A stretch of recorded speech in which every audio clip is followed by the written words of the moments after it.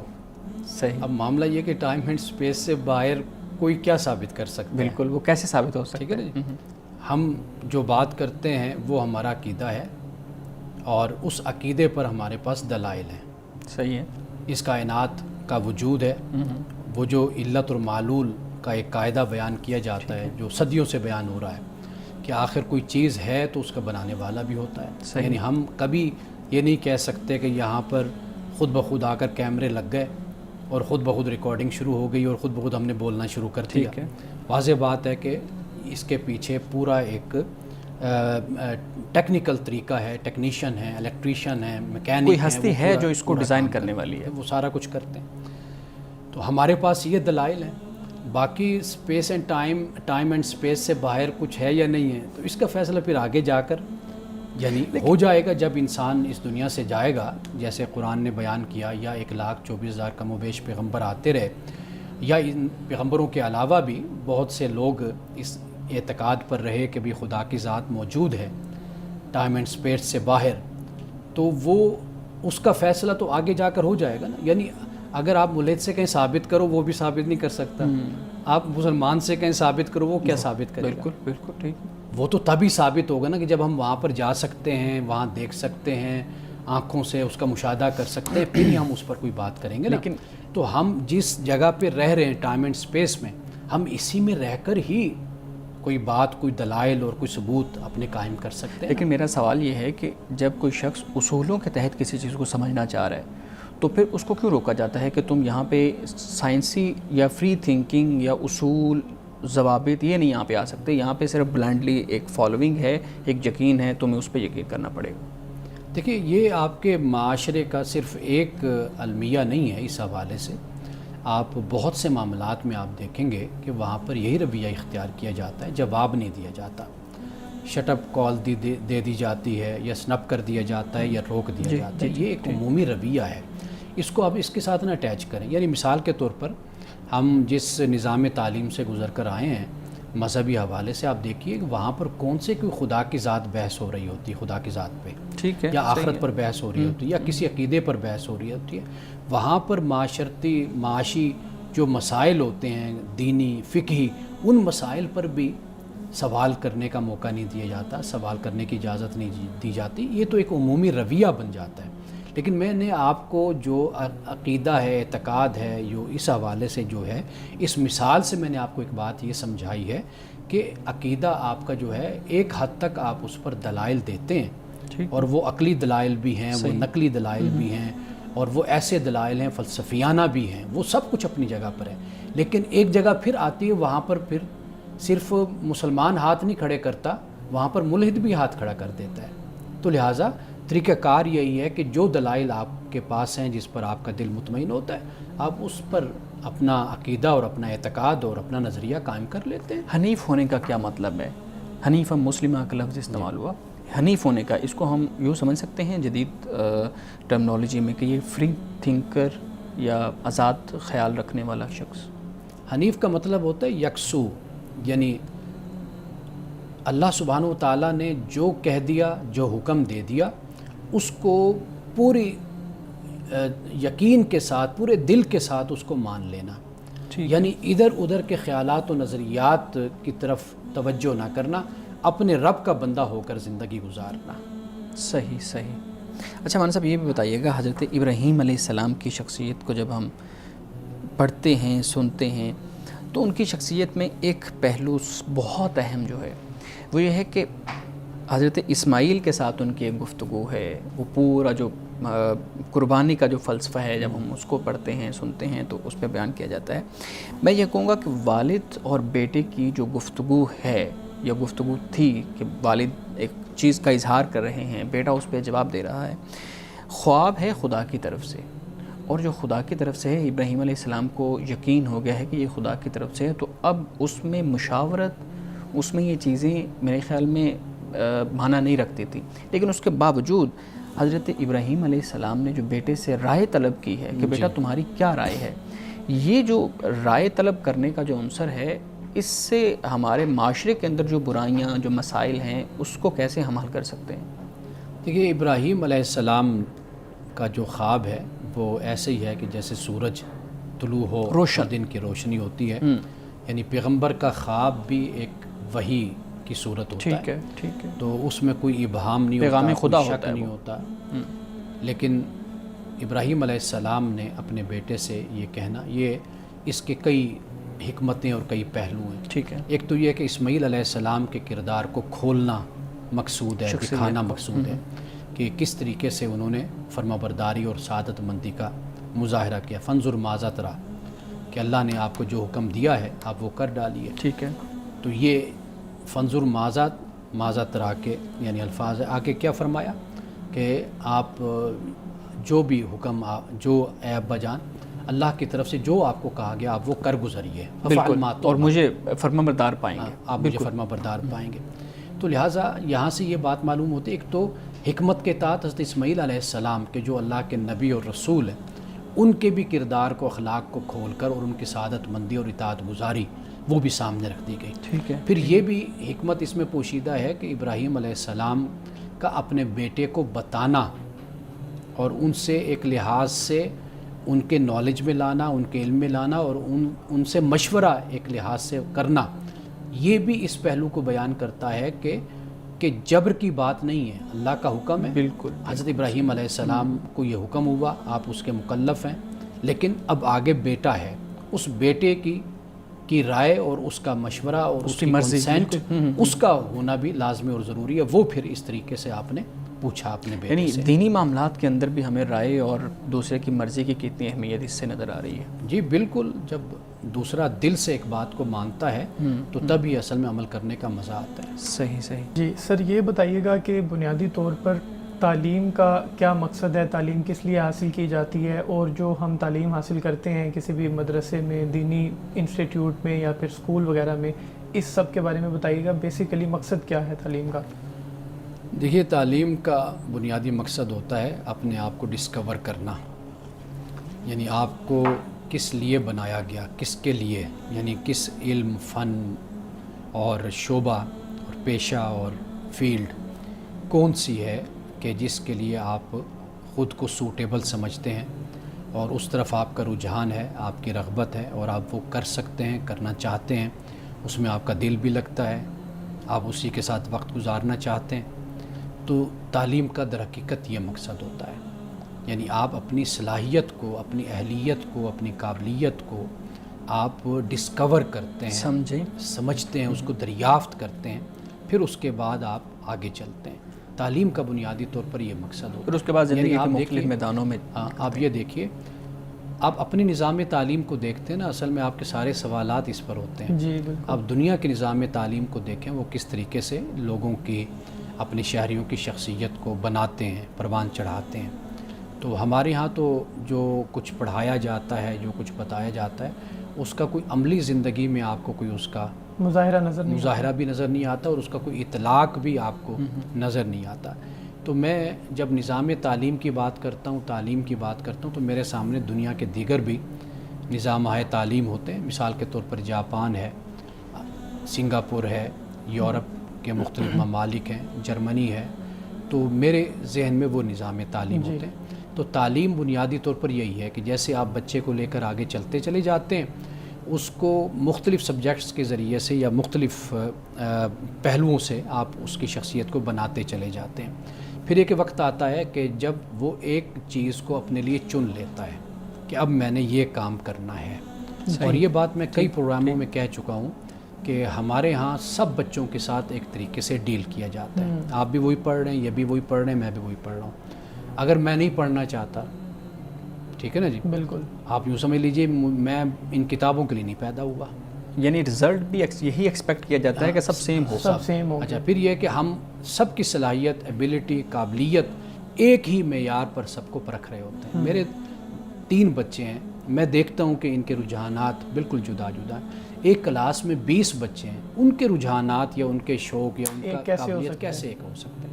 تو لہٰذا یہ بہت بڑی خامی ہوتی ہے آپ کے ہمارے نظام تعلیم میں ہے یہ خامی، کہ جیسے میں نے عرض کیا کہ تعلیم کا مقصد یہ ہوتا ہے کہ آپ ڈسکور کرتے ہیں کہ آپ کس لیے بنے ہیں، کیا کر سکتے ہیں. مثلا میرا شروع سے شوق یہی تھا جہاں آج میں بیٹھا ہوا ہوں، ٹھیک ہے نا. اب یہ تھا جو میں بننا چاہتا تھا اور جو میرا شوق تھا. تو لہٰذا یہ میری ذاتی کاوش ہے. آپ کا نظام آپ کو اس طرح لے کے نہیں چلتا. تو ہمارے نظام کی وجہ سے پھر بہت سارے لوگ ہیں جو شاید بنے کسی اور کام کے لیے ہوتے ہیں لیکن کر کچھ اور کام رہے ہوتے ہیں. میں آپ کو ایک بڑی اچھی بات آپ نے کہی ہے. میں آپ کو خود آنکھوں دیکھا حال بتا دیتا ہوں. ایک خاتون ہے، وہ اس وقت بیوٹی پارلر چلا رہی ہیں. جی صحیح. وہ کہتی ہیں کہ بھئی فلاں تعلیم میرے والد صاحب کا حکم تھا یا ان کی خواہش تھی، میں نے وہ حاصل کر لی، یعنی غالباً ڈاکٹر بننے کے لیے، میڈیکل. ٹھیک ہے، وہ میں نے کر لی. میں نے ابو سے کہا کہ بھئی اب دیکھیں آپ کی خواہش تھی میں ڈاکٹر بنوں، میں بن گئی، لہٰذا میں نے اب آگے پریکٹس نہیں کرنی. MBBS کی ڈگری آپ کو چاہیے تھی نا، وہ میں لے آئی ہوں بس. اب اس کے بعد وہ کیا کر رہی ہے؟ بیوٹی پارلر چلا رہی ہیں. ان کو شوق ہے. ہاں، ایک اور یونیورسٹیز وغیرہ میں لیکچرز وغیرہ وہ دیتی ہیں، وہ یہ کام کرتی ہیں. مطلب اب آپ کچھ اور ہے لیکن ڈگری کسی اور کام میں. اس سے کیا ہوتا ہے؟ شخصیت بچے کی بکھر کر رہ جاتی ہے. یعنی وہ کر کچھ رہا ہوتا ہے، لپک کسی اور طرف اس کا دل رہا ہوتا ہے. یہاں سے بڑے مسائل پیدا ہوتے ہیں. اور گویا کہ زندگی ایک بار ملنی ہے آپ کو. اگر یہ صحیح رخ پر آپ اس کو لے کر نہیں چل رہے تو آپ کو 25-30 سال کے بعد خود اندازہ ہو جائے گا کہ آپ کہاں پر آ کر کھڑے ہو گئے. ایک اور چیز بھی ہے نا کہ ہمارے ہاں پہلے یہ دیکھا جاتا ہے کہ فائنینشلی کون سی ایسی فیلڈ ہے جو آپ کو فائنینشلی جو ہے نا وہ اسٹرانگ کرتی ہے. مثال کے طور پہ آج کل اگر ہم بات کریں تو کمپیوٹر سائنس کی جو فیلڈ ہے پوری، وہ آپ کو بہت جلد اور بہت اچھے طریقے سے فائنینشلی سپورٹ کرتی ہے، اسٹرانگ کرتی ہے. تو اب والدین کا رجحان یہ ہے کہ وہ شروع سے بچے کو کمپیوٹر سائنس کی طرف لے کے جانے کی کوشش کرتے ہیں. پھر آپ والدین کو لے آتے ہیں نا بیچ میں. اصل معاملہ میں تو بچے کی پرسنالٹی کی میں بات کر رہا ہوں کہ اس کی خواہش کیا ہے. یعنی مثال کے طور پر ایک شخص ہے، ممکن ہے وہ کروڑوں کمائے لیکن اس کی آسودگی اس میں نہ ہو. ایک شخص جو 2 لاکھ کما رہا ہو، 3 لاکھ کما رہا ہو لیکن وہ بہت خوش ہو.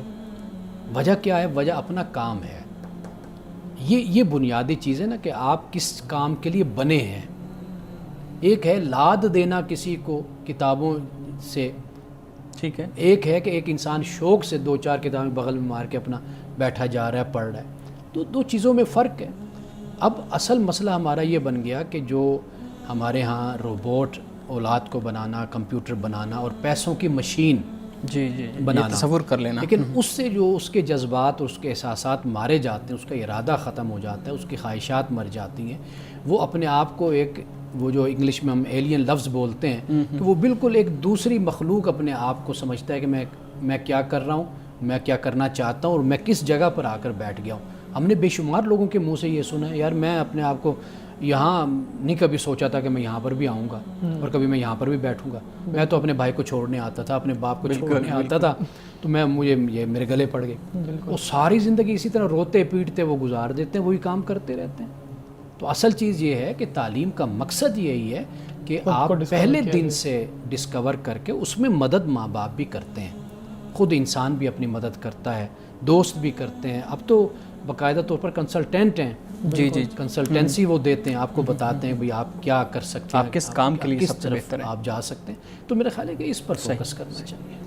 ناظرین کرام، یہاں وقت ہوا چاہتا ہے ایک بریک کا، ہمارے ساتھ رہے. جو دوسروں کے ساتھ بیہیویئر، رویہ ہوتا ہے یا ہمارے اٹھنے بیٹھنے کا طریقہ ہوتا ہے، یعنی آپ نے جو ڈسکور کے بارے میں بتایا وہ ایک براڈر پرسپیکٹیو سے دیکھا جائے تو تعلیم کا ہمیں مقصد پتہ چلتا ہے. لیکن یہ جو ساری چیزیں ہوتی ہیں کہیں نہ کہیں یہ بھی ہم نے سیکھنی ہوتی ہیں، سمجھنی ہوتی ہیں معاشرے سے، اور اگر تعلیم یافتہ معاشرہ نہیں ہوگا تو نہیں سیکھیں گے.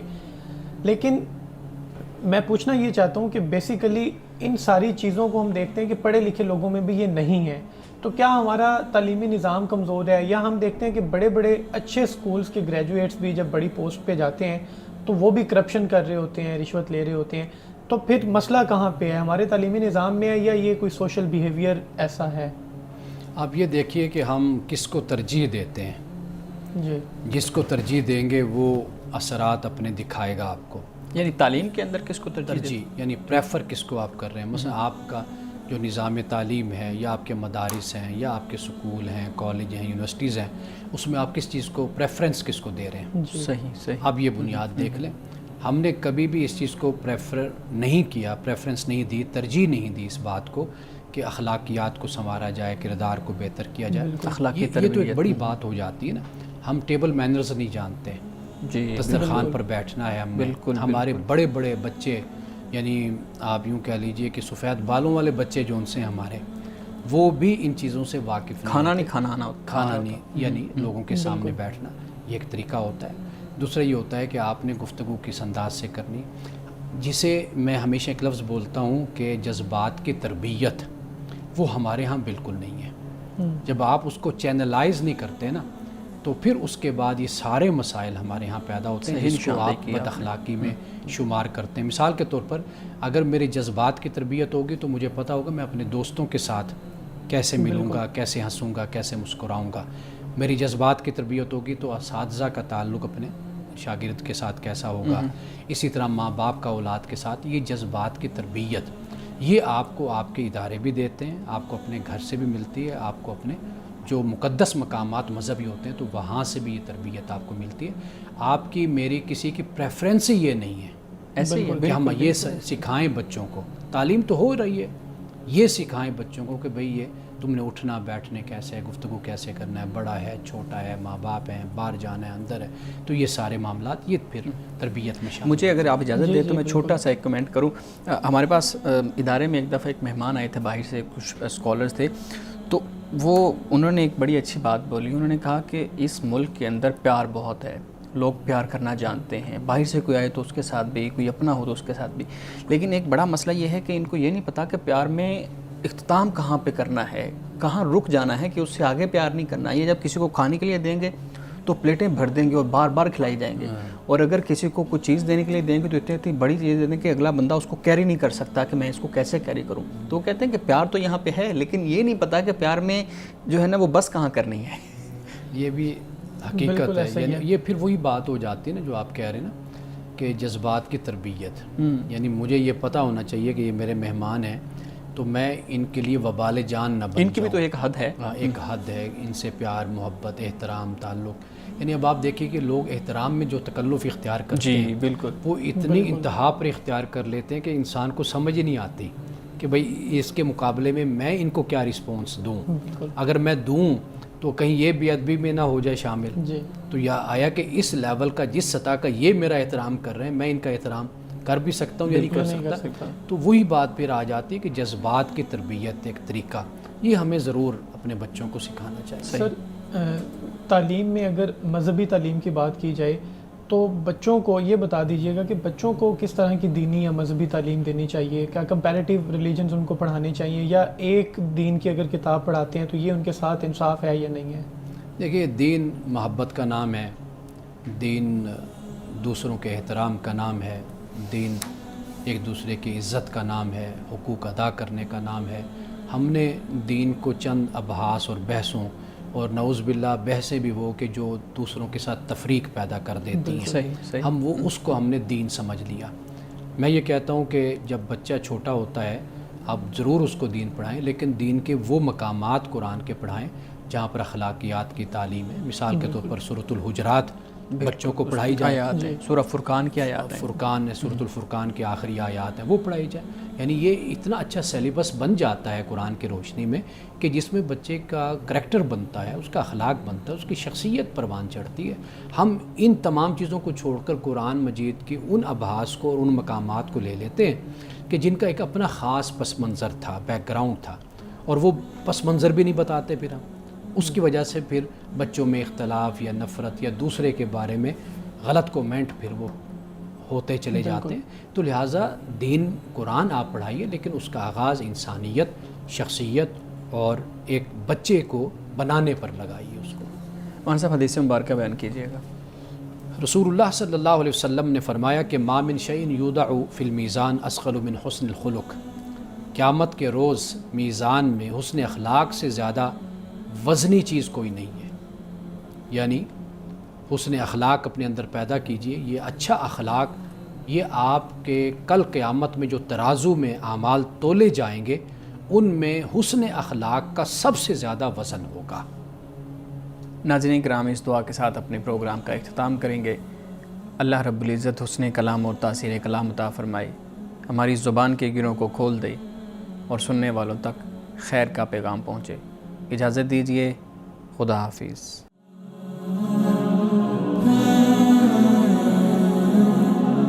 Mm-hmm.